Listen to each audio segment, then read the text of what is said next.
¿Qué tal? Buenas tardes. Este es el resumen semanal de noticias de Proyecto Económico. A continuación, una síntesis de lo sucedido en los principales mercados del mundo. En América Latina, los resultados en la semana que finaliza fueron mayoritariamente negativos. Sus principales mercados, San Pablo, México y Buenos Aires, cerraron la semana con caídas del 1,15%, 0,19% y 1,36% respectivamente. Por su parte, la Bolsa de Santiago de Chile registró una suba marginal del 0,27% y en Colombia, su principal indicador, el índice IGBC, cerró la semana con una caída del 0,034%. En Estados Unidos, el índice industrial Dow Jones cerró el viernes a 15.258,24 puntos, registrando en la semana una variación negativa del 1,25%. El Nasdaq 100 registró una mejora marginal del 0,02% y el Standard & Poor's 500 cerró la semana con una variación negativa del 0,90%. En Europa, los mercados financieros fueron sacudidos ante los resultados de las elecciones generales en Italia, donde la izquierda obtuvo por escasos votos la mayoría de la Cámara de Diputados y un incremento sustancial de votos en la Cámara de Senadores, aún así sin lograr la mayoría.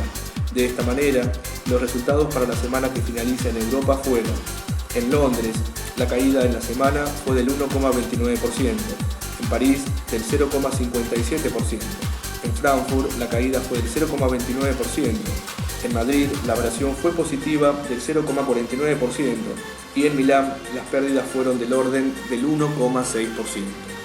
En Asia, el principal indicador de la Bolsa de Valores de Tokio, el Nikkei 225, registró en la semana una variación positiva del 0,38%. El Hang Seng de Hong Kong cerró el viernes a 23.207,04 puntos, con una caída en la semana del 1,33%. En Shanghái, las pérdidas en la semana fueron del 1,92% y en Seúl, su principal indicador, el índice Kospi, registró una suba marginal del 0,38%. En el ámbito local, las mayores alzas registradas en la Bolsa de Comercio de Buenos Aires fueron: Grupo Clarín, con una mejora en la semana del 19,28%, Pati, 16,73%, Colorín, 12%, Comercial del Plata, 11,63%, Juan Minetti, 10,80%. Por su parte, las empresas con mayores variaciones negativas fueron: Banco Hipotecario, con una caída en la semana del 13,51%, Indupa, 13,27%, Transener, 10,71%, Edenor, 7,23% y Transportadora de Gas del Sur, con una caída en la semana del 7,14%. En el segmento de títulos públicos, los títulos públicos que registraron en la semana mayores variaciones positivas fueron: los títulos de deuda garantizados con regalías hidrocarburíferas, con una mejora en la semana del 17,31%. Los títulos de la provincia de Buenos Aires al 10,87%, vencimiento 2021, 9,65%. Los bonos de la provincia de Formosa con vencimiento en el 2022, 7,14%. Los bonos de consolidación de la provincia de Buenos Aires en moneda nacional, ley 12.836, 3,50%.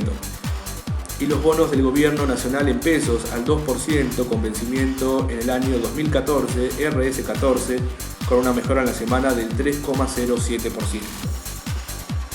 Por su parte, las mayores bajas estuvieron dadas por los bonos descuento en dólares, vencimiento 2017, con una caída en la semana del 8,43%. Los bonos del gobierno nacional en dólares al 7%, con vencimiento en el año 2015, los RO15, con una caída en la semana del 5%. Los títulos vinculados al PBI en dólares serie 2 bajo ley de Nueva York, 3,96%. El Bonar 10, 3,87%. Y los títulos vinculados al PBI en dólares bajo ley argentina, con una caída en la semana del 3,70%. En cuanto a los títulos públicos con mayor volumen negociado en la Bolsa de Comercio de Buenos Aires durante la semana que finaliza, los mismos fueron: los bonos del gobierno nacional en dólares al 7%, vencimiento 2015, los RO15, con un volumen negociado en la semana cercano a los 566,5 millones de pesos, seguido por el Bonar 10, los títulos par en dólares bajo ley de Nueva York, los títulos vinculados al PBI denominados en pesos Y finalmente, los bonos descuento en dólares, vencimiento 2017, con un volumen cercano en la semana a los 35,2 millones de pesos.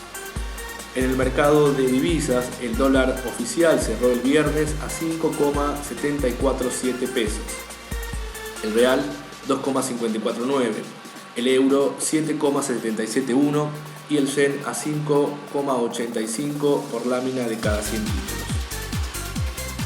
En cuanto a las noticias relevantes de la semana, la economía argentina avanzó en julio un 5,1% en relación al mismo mes del año 2012, acumulando en el año un crecimiento del 5,7% según datos del INDEC.